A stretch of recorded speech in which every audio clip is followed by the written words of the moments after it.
we're back to discuss Love the Coopers, and right off the bat, so Steve Martin is the narrator, and it turns out that Steve Martin is the voice of the dog, Rags. Even though he talks about himself in the third person at the beginning of the movie, talks about how Rags remembered when he was a Christmas present and how great that was. So, I guess he's a third-person omniscient dog? Well, yeah, like, because he mentions point of views of characters that he doesn't even know, like he couldn't possibly have met. Yeah, it's just... outside of already being a dog. And outside of it already being stupid that there's a narrator in this movie. Because there really doesn't need to be. They should have dramatized those things instead of explained them to us.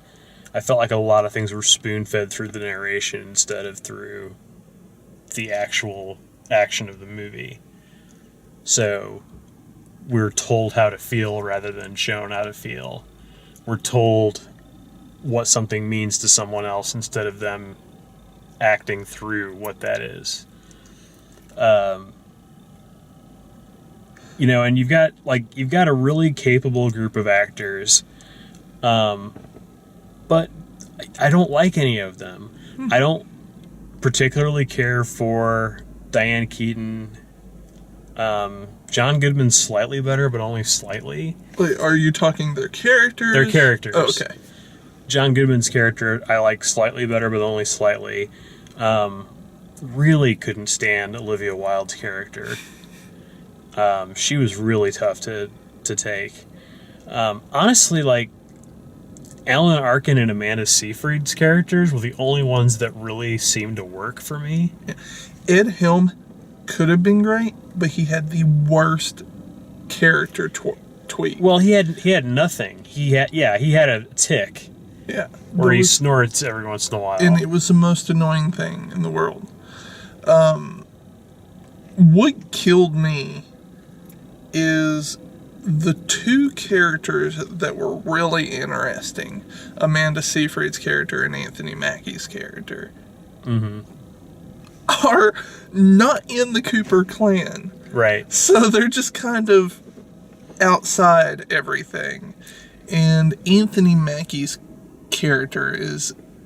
They introduce this interesting little story arc there and then drop him. Right. I mean, he gets an arc, but it's not very long. And how long was he driving around with her? Right. Well, and it was just like to keep Marissa Tomei out of most of the movie. Yeah. Because she's in the back of the squad car. But yeah, and then they're like trying to tie everyone off like neatly with a bow at the end, and Marissa Tomei is supposed to be satisfied that she got this stupid shower seat for Diane Keaton. She's a member of the big family. And that's where the Amanda Seyfried character, like, it wasn't the character's problem, it was the writing problem. It was they wanted to have things work out really well for Ed Helms and for Alan Arkin. Mm-hmm. Alan Arkin. And so there's this weird, like, passing of the girl where Alan Arkin passes Amanda Seyfried to Ed Helms. Yeah, that was weird because you could tell that there were clearly feelings there between Alan Arkin's character and hers. Like, yeah, legit feelings. Right. Especially in the scene in the back of the restaurant. But they also set up that Ed Helms once took her picture. Yeah. And, like, couldn't get her out of his head. Yeah, but they never go back to that. Yeah. Like, he never mentions it. It was just a very weird movie. I don't know why they chose to do things like they did.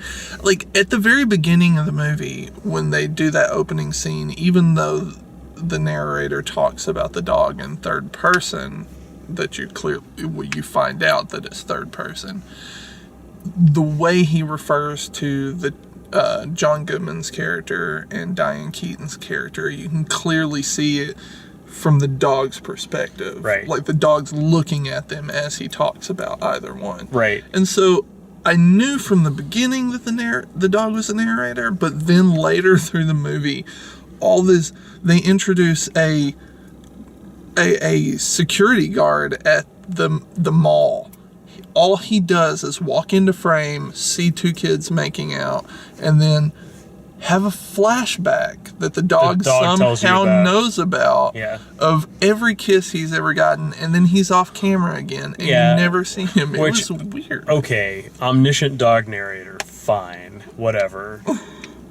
Like, one of the main, if not the main thread of the movie is that Diane Keaton and John Goodman are getting a divorce. And he continuously tries to talk her out of it, and it's basically, he says, we have to go take this trip together or we're not together anymore. And the way that resolves at the end is so awful. It's such an anticlimactic, like, yeah, we shouldn't really take that trip, and I'll stay with you. Our son needs help. We can go out to eat somewhere. It's like the biggest cop-out, like... What about when the lights go out and everything just, like... All breaks loose? All plot lines advance with the lights out. All hell breaks loose. It was like the lights going out in the set of Clue. And Alan Arkin goes face down into his food. Who killed Alan Arkin? Yeah. It's all just...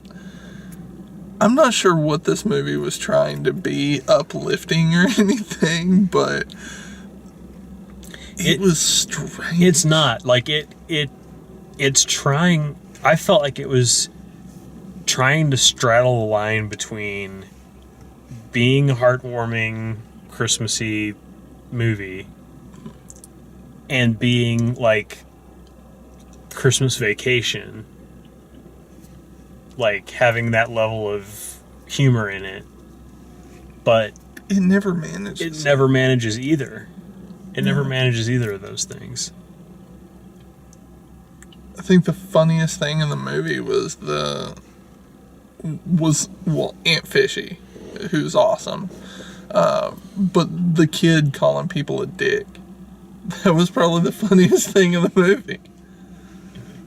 Yeah. Sure. I mean, it wasn't funny at all, so yeah, sure. There was nothing funny about what was happening in this movie. Yeah, like, so I'm not... I really don't know what it was going for. It just seems like such a waste of a cast, you know? It was a waste of a lot of things. A lot of things. A lot went into making that not so good. So, love the Coopers? No. Oh, no, I don't. And Love the Coopers, the title comes from their signing of the of their greeting cards, but there's no comma. Come on, people. That's Love the Coopers. If you like the way we do this, please like the video, subscribe, check out all the written and video reviews at dalemaxfield.com, and thanks for watching.